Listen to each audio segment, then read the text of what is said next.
오늘은 확신을 주시는 하나님에 대한 이야기를 나누고자 합니다. 성도님들 신앙생활을 제대로 하려면 확신이 있어야 됩니다.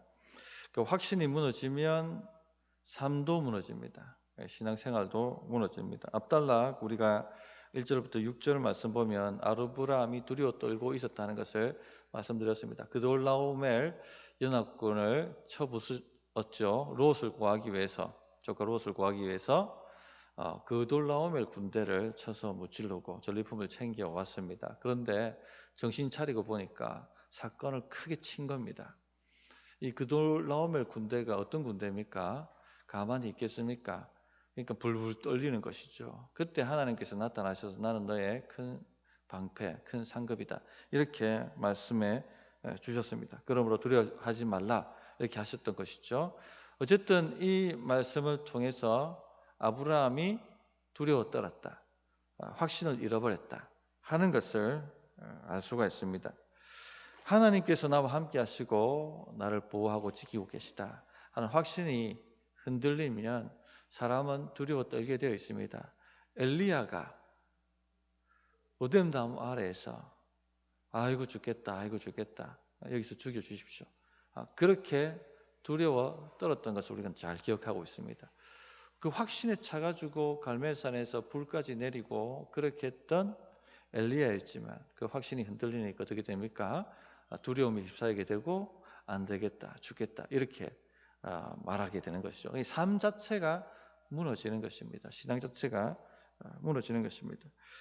또 확신이 흔들리면 응답도 일어나지 않습니다. 예수님께서 변화산에 올라가셨을 때 귀신 들린 아이를 가진 부모님이 산 아래에 있는 예수님의 제자들을 찾아왔습니다. 그리고는 이 아이를 좀 고쳐달라고 요구를 하지 않습니까? 그러나 한두 번 기도했는데 강하게 이 악한 영이 저항하니까 그만 확신이 무너졌습니다. 그런데 전에 이미 악한 영을 추방해 본 경험을 가지고 있었습니다. 하나님께서 나에게 능력과 권세를 주셨다는 것을 알고 있었습니다. 그런데 확신이 흔들리니까요, 어떻게 됩니까? 어떤 응답도 일어나지 않게 되었죠. 아무것도 할 수 없었습니다. 그때 주님께서 내려오셔서 귀신을 추방하시고 그들을 꾸리셨습니다. 마태복음 17장 17절에 보면 예수께서 대답하여 가라사대 믿음이 없고 배역한 세대여, 내가 얼마나 너희와 함께 있으며 얼마나 너희를 참으리요, 그를 이리로 데려오라 하시다. 이렇게 말씀하십니다. 믿음이 없고 배역한 세대요. 확신이 흔들렸다는 것이죠. 사실 주님은 제자들에게 병을 고치고 귀신을 추방할 권세를 주셨습니다. 그리고 12사도를 전도 여행 보내셔가지고 경험하게 만드셨고, 또 70인의 전도대를 파송하실 때도 함께 보내셔서 귀신이 떠나가고 병이 치유되어지는 권세를 가지고 있다, 하나님이 함께 하신다 하는 것을 알게 하셨습니다. 그러나 확신이 흔들리면 전에 했던 것도 다 무너진다는 것입니다. 응답이 일어나지 않습니다. 그래서 야고보 사도가 야고보서 1장 6절부터 7절, 8절에 이렇게 말씀하고 있죠. 오직 믿음으로 구하고 조금도 의심하지 말라. 의심하는 자는 밭이 바람에 밀려 요동하는 바다 물결 같으니 이런 사람은 무엇이든지 죽기 얻기를 생각하지 말라. 두 마음을 품어 모든 일에 정함이 없는 자로다. 의심하는 것, 두 마음을 품어 정함이 없는 것, 확신이 무너진 상태를 얘기합니다. 자, 이런 상태는 주님께서 응답하시지 않습니다. 그렇기 때문에 아무리 기도하더라도 역사가 없다는 것이죠. 응답이 없습니다. 기도조차 하지 않습니다. 솔직히 말하면 낙심이 와가지고 확신이 무너진. 그러면 성도님들, 신앙생활은요, 확신과의 싸움, 확신 있게 하셔야 됩니다. 히브리서 11장 6절에 보면 믿음이 없이는 기쁘시게 못하나니 하나님께 나아가는 자는 반드시 그가 계신 것과 또한 그가 자기를 찾는 자들에게 상 주시는 이심을 믿어야 할지니라. 응답하시는 하나님이심을 믿어야 할지니라, 이 말이거든요. 반드시 믿어야 할지니라. 확신입니다. 확신. 오늘 기도할 때 시지부지 기도하시면 찝찝하고 아무 소용없습니다. 확신을 가지고 부르짖고 가셔야 됩니다. 하나님 응답하실 줄 믿습니다. 하나님 나와 함께 하시는 줄 믿습니다. 하나님 나를 보호하시는 줄 믿습니다. 하나님 내 길을 여시고 역전을 일으키시고 반전을 일으키시며 문을 여시는 줄 믿습니다. 이런 확신이 올라오도록 그 충만한 상태로 나가야지 이깁니다. 원수 마귀를 꺾어 놓을 수가 있습니다. 자, 근데 어떻습니까, 성도님들? 요즘 확신에 차서 신앙생활 하십니까? 아니면 자꾸 마음이 무너집니까? 낙심이 찾아옵니까? 흔들립니까? 자, 우리는 그렇게 될 수밖에 없습니다. 그럼 어떻게 됩니까? 이것이 오늘 드리고자 하는 메시지 내용입니다. 부르심의 목적을 생각하시라 말씀을 드리고 싶습니다. 이때 아브라함의 나이가 85세입니다. 75세 때 하나님의 부름을 받고 갈대아 우르에서 본토 친척 아비를 다 버려두고 하나님이 주시겠다는 그 약속의 땅으로 그렇게 왔습니다. 그런데 10년이 흘렀어요. 10년이면 강산이 변하지 않습니까? 10년 동안 아무런 변화도 일어나지 않았습니다. 그 가나안 땅 한 평도 소유하지 못했습니다. 게다가 전에 다뤘지만 자식 주신다고 하셨는데 전혀 기미가 보이지 않았습니다. 이 정도면 인간적으로 얼마든지 흔들릴 수 있습니다. 그죠? 흔들립니다. 우리 삶에도 이런 일은 다반사로 일어납니다. 예수 믿고 확신에 차서 기도하고 신앙생활에 뛰어들었는데 만만치가 않죠. 그 약속하신 대로 뭔가가 일어나지 않는 것 같습니다. 여러 가지 문제가 내 발목을 잡고 사방으로 우겨삼을 당하는 것 같고 그래서 내 마음이 완전히 풍랑이 일고 확신이 떨어지죠. 그러나 그런 상태로 쭉 가시면 안 됩니다. 그냥 아무 의미가 없는 거예요. 빨리 내 마음을 추스려야 됩니다. 다시 확신으로 불타오르게 만들어야 됩니다. 다시 힘있게 믿음으로 나아가도록 만들어야 되는 것이죠. 그래서 하나님께서 어떤 조치를 취하십니까? 1절부터 6절에 보면 바로 아브라함에게 나타나셔서 두려워하지 마라. 나는 너의 큰 방패, 큰 상급이다. 아브라함 믿지 않지 않습니까? 마음이 흔들려 있으니까. 내 자식도 없는데 그 약속도 이루어지지 않았는데요. 그러니까 밤하늘로 인도하십니다. 읍별을 보게 하시고 세수 있나 보라. 하나님의 위대하심을 생각나게 만드신 거죠. 모든 싸움의 근원은 마음에서 일어납니다. 우리 마음에 따라서 아침에 기분이 좋다가도 안 좋아지지 않습니까?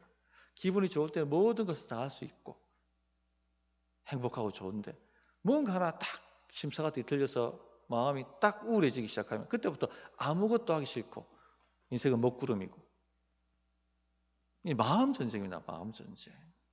마음 전쟁인 것입니다. 그래서 하나님께서 딱 마음에 하나님의 위대하심을 묵상하게 만들어 주셨던 것이죠. 자, 그리고 난 다음에 바로 다음이 부르신 목적을 생각하게 만드셨습니다. 7절을 보십시오. 또 그에게 이르시되 나는 이 땅을 내게 주어 소유를 삼게 하려고 너를 갈대아인의 우르에서 이끌어낸 여호와니라. 그냥 아무 의미 없이 너를 갈대아 우르에서 불러낸 사람이 아니죠. 불러낸 하나님이 아니다. 그렇게 말씀하시는 것입니다. 나는 목적을 가지고 너를 불러냈다는 것입니다. 나는 반드시 너에게 내가 약속한 땅을 줄 것이다. 그게 내 목적이다. 그게 나의 부르심의 목적이다. 라고 다시금 그 부르심의 목적을 상기시켜 주는 것입니다. 성도님들 살다 보면 확신 흔들릴 일들이 많이 있습니다. 하나님은 나의 큰 방패라고 하셨는데 정말 사방에 여기저기 문제가 터져서 사방으로 우겨싸움을 당하는 일들을 경험합니다. 역고비, 교비 그렇게 넘어가야 될 일들이 있습니다. 하나님은 나의 큰 상급이라고 하셨는데 경제적으로 어려워서 답답해질 때 얼마나 많이 있습니까? 여기에 손 내밀고 저기 손 내밀어 봐도 전혀 도움이 되지 않는 솟아날 구멍이 없어 보이는 그런 일들을 경험할 때가 얼마나 있습니까?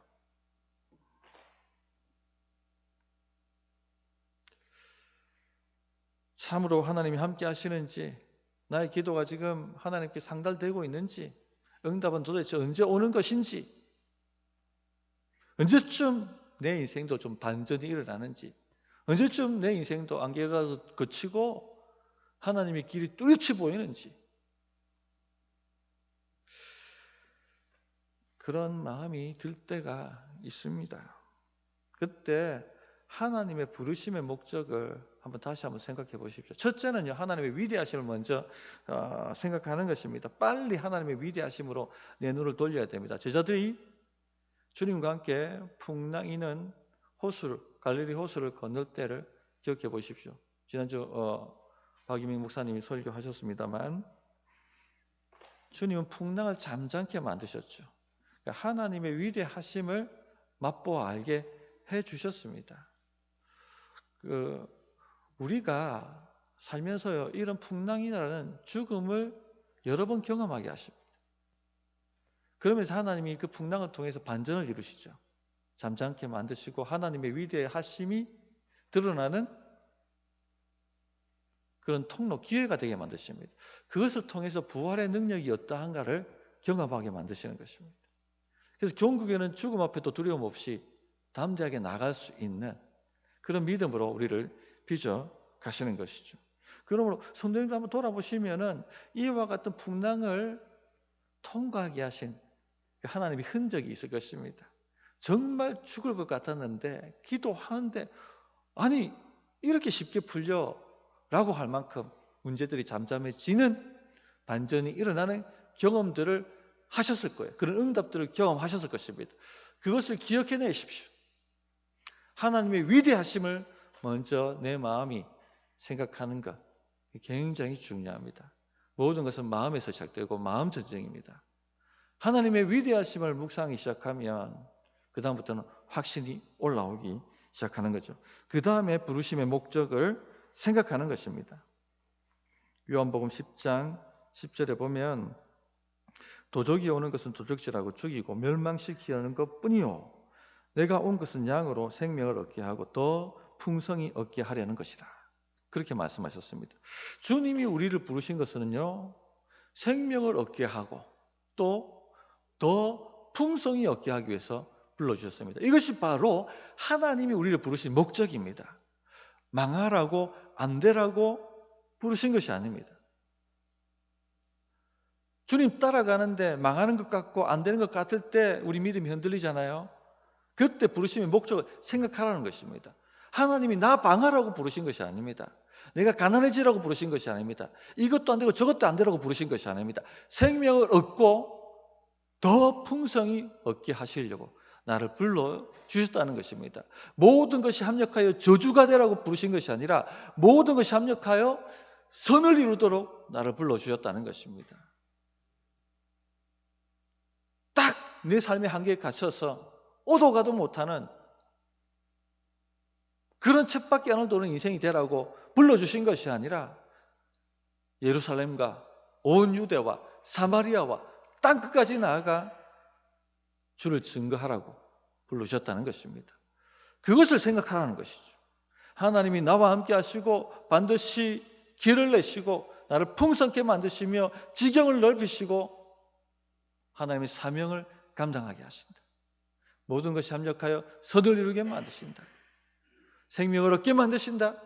풍성하게 만드신다. 그렇게 부르심의 목적을 생각하라는 것입니다. 자, 그러면요, 마음에 이제 막 확신이 또 올라옵니다. 그래도 또 우리 연약하죠. 그래도 또 마음이 흔들릴 수가 있습니다. 더 확실한 것을 붙잡고 싶어 합니다. 그럴 때 세 번째 조치가요, 믿음을 강화시킬 징표를 구하라는 것입니다. 오늘 8절 말씀 보십시오. 그가 이르되 주 여호와여 내가 이 땅을 소유로 받을 것을 무엇으로 알리까? 지금 아브라함이 뭘 구하고 있습니까? 믿음의 징표를 구하고 있는 것이죠. 제 믿음이 약하니 제가 흔들리지 않도록 붙잡을 수 있는 징표를 좀 주십시오 라고 구하고 있습니다. 성도님들, 징표를 구하는 것이 합당합니까? 합당하지 않습니까? 우리 항상 이런 논쟁을 하지 않습니까? 믿음이 약하기 때문에 믿음을 좀 강화시켜 달라고 구하는 것은요 합당합니다. 불신으로 징표를 구하는 것, 의심으로 징표를 구하는 것은요 책망을 받습니다. 자, 우리가 잘 알고 있는 기도원이 큰 대군을 맞아 싸움을 할 때 저 같아도 징표를 구했겠습니다. 얼마나 가슴이 뛰었겠습니까? 이 목숨이 달린 문제고 내 목숨뿐만 아니라 이 민족의 목숨이 달린 문제인데 내 가정에 내 자식의 생명이 달린 문제인데 얼마나 가슴이 두근두근 뛰었겠습니까? 저 같아도 징표를 구했겠습니다. 하나님, 양털 뭉치에 이슬이 맺히고 마당에 이슬이 안 맺히면 내가 믿습니다. 내가 목숨을 걸고 내려갑니다. 제 믿음을 강화시켜 주십시오. 그대로 응답해 주셨죠. 반대로 마당에 이슬만 있고 양털에 이슬이 없게 해주십시오. 그것도 응답하셨습니다. 책망하지 않으셨습니다. 왜죠? 이것이 믿음을 강화시킨, 이 기도는 순종하려고 하는 마음이 있는 겁니다. 그런데 지금 뭔가 붙잡고 갈 만한, 좀 도움이 될 만한 지렛대가 필요한 것이죠. 그것을 증표로 달라고 구했던 것입니다. 이런 것들은 하나님이 응답하신다는 것이죠. 그러나 불신으로 의심으로 구하는 것은 책망이 따릅니다. 잘 아시겠지만 예수님 탄생하실 때 사가랴에게 가브리엘 천사가 나타나서 내 아내 엘리사벳이 아이를 잉태할 것이다. 그렇게 말씀을 주지 않습니까? 그런데 사가랴가 의심합니다. 내가 이것을 어떻게 알리요? 내가 늙고 아내도 나이 많으니이다. 그렇게 얘기합니다. 그러자 징표를 주는데 뭘 줍니까? 아이가 태어날 때까지 나는 벙어리가 될 것이다. 결과론적으로 말씀드리면 사가랴는 의심을 하며 불신으로 징표를 달라고 구했다는 것이죠. 자, 반면에 마리아에게도 이 가브리엘 천사가 나타나지 않습니까? 그러면서 처녀가 잉태할 것이라 예언을 합니다. 그때 마리아가 묻죠. 나는 남자를 알지 못하니 어찌 이 일이 있으리이까? 하고 징표를 구합니다. 그런데 가브리엘이 책망하지 않습니다. 내 친족 엘리사벳이 나이가 많아 아이를 잉태할 수 없는데 이미 임신한 지 6개월이 되었다. 가서 보라. 가서 봤더니 진짜 그렇게 돼 있는 거예요. 그래서 하나님이 참여하고 그런 일들을 하지 않습니까? 믿음을 좀 강화시켜 달라고, 주여 제 믿음 없음을 불쌍히 여겨 달라고 주 앞에 구할 때 하나님이 자비롭게 응답해 주신다는 것을 우리는 알 수 있습니다. 그래서 아브라함이 지금 징표를 구하는 거예요. 내가 10년 여기 있었습니다. 하나님의 위대하심도 내가 믿습니다. 하나님 나를 부르신 목적도 내가 믿습니다. 떠나지는 않습니다. 그러나 인간인지라 또 상황 환경이 되면 제 마음이 휘딱휘딱 흔들립니다. 주님 좀 징표를 주십시오. 그렇게 믿음으로 구했다는 것이죠. 그러자 하나님께서 그 당시 언약 맺는 방식이라는 것을 통하여 징표를 주십니다. 그 당시 고대 근동에서 언약 체결할 때는 짐승을 반으로 갈라놓고 언약 당사자가 그 사이를 지납니다. 즉 누구든지 언약을 취소시키거나 어기면 이 짐승과 같은 운명을 맞게 될 것이다 라고 서로 맹약을 하는 것이죠. 하나님께서 이것을 택해서 징표로 삼아주셨습니다. 짐승을 잡아서 반으로 딱 갈라놓습니다. 아브라함이 기다리는 중에 깊은 잠이 왔죠.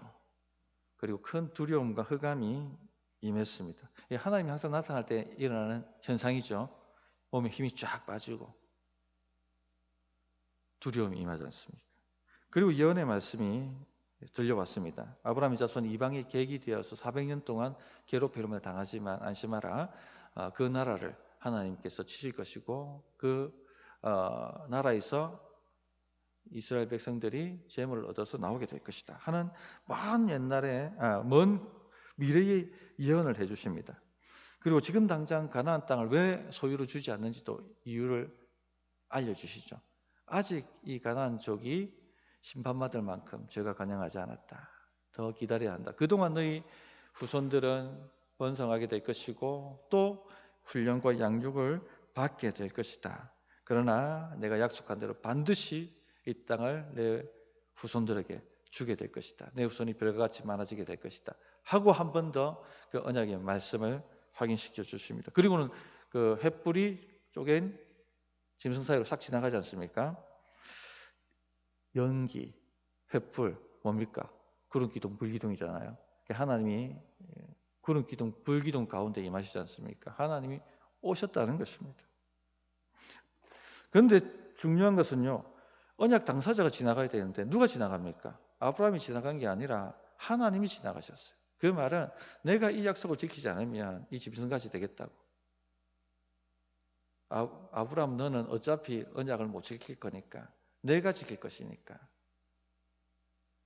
이것을 내가 징표로 주겠다. 그렇게 이야기하신 것입니다.